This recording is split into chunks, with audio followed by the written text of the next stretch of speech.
The hotel room was dead quiet except for the low hum of the city below and the sound of her getting into our bed.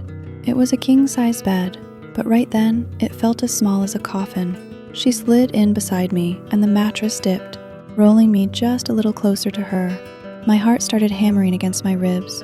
I risked a look. She was wearing next to nothing, and I knew with a sudden cold certainty that the pillow I'd put between us wasn't just a boundary. It was a test. And the results were about to change everything. Her name is Ava. She married my dad 7 years ago, back when I was 16. Our relationship has always been complicated. It wasn't some evil stepmother story. She was never cruel.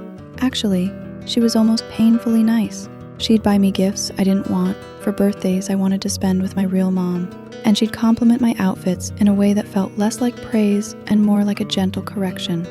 She tried so hard to be the cool aunt, maybe a friend, but never a mother. We both knew that job was already taken, so instead we lived in the state of polite distance, walking on eggshells around each other. My dad, of course, adored her. To him, she brought our quiet house back to life after the divorce. So for his sake, I played the part. I was pleasant, respectful, the good daughter who went along with his new life. But there was always this undercurrent with Ava, something in the way her eyes would hold my gaze a second too long, or how a casual touch on my arm would feel charged. I always told myself I was imagining it. It's just easier to think you're crazy than to accept the terrifying possibility that you're not. The only reason we were even in this hotel was because of my dad. He'd had a sudden health scare, a late-night call, an ambulance, a long wait in a sterile hospital hallway. He was stable now, but they wanted to keep him overnight. It was too late to drive the 2 hours home, so Ava booked the only room she could find. 1 room, 1 bed. When she told me she wouldn't look at me, "We'll make it work," she said. And now, here we were, making it work. I got into bed first, completely drained from the day. I very deliberately, almost aggressively, placed a big hotel pillow right down the middle of the mattress. A line in the sand, your side, my side. It was the same wall we'd always had between us, just this time it was real. I turned my back to her side, faced the window, and faked being asleep. I could hear her moving around the room, the click of the bathroom door, the water running, the rustle of clothes. The air started to smell like her jasmine lotion, a scent that reminded me of every single family dinner we'd ever had. It was I kept my breathing steady, my eyes squeezed shut, hoping that if I stayed still enough, I'd just disappear. But the silence that came next was deafening. It was heavy, like it was waiting for something. I could feel her there, wide awake in the dark, probably just staring at my back. That pillow, my carefully constructed wall, suddenly felt ridiculous. It wasn't a boundary anymore. It felt more like a dare. My mind started racing, replaying years of little moments. The time she helped me zip my prom dress, her fingers brushing my skin, the way she'd watch me from across the table when she thought no one saw. Those hugs that always lasted just a second too long. Were those all signs, or was I just stressed out and inventing a story? The not knowing was the worst part. I must have laid there for an eternity, trapped between the urge to run and this paralyzing curiosity. Every nerve in my body was buzzing. I was aware of everything, the tiny shift of her weight, the sound of her breathing, that jasmine scent that was now completely overwhelming. This wasn't just about sharing a bed anymore. This was a tipping point. Everything we'd never said was right there in the bed with us, and I knew, with a dawning sense of horror, that something was about to break.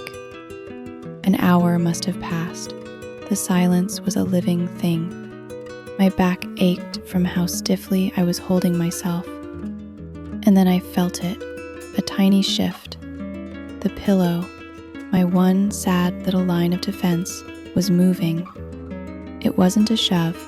It was a slow, deliberate nudge, pushed by a foot or a knee, until the barrier between us was gone. My breath caught in my throat. This was it. the test wasn't just the pillow being there, it was about it being moved. It was a question asked without a single word.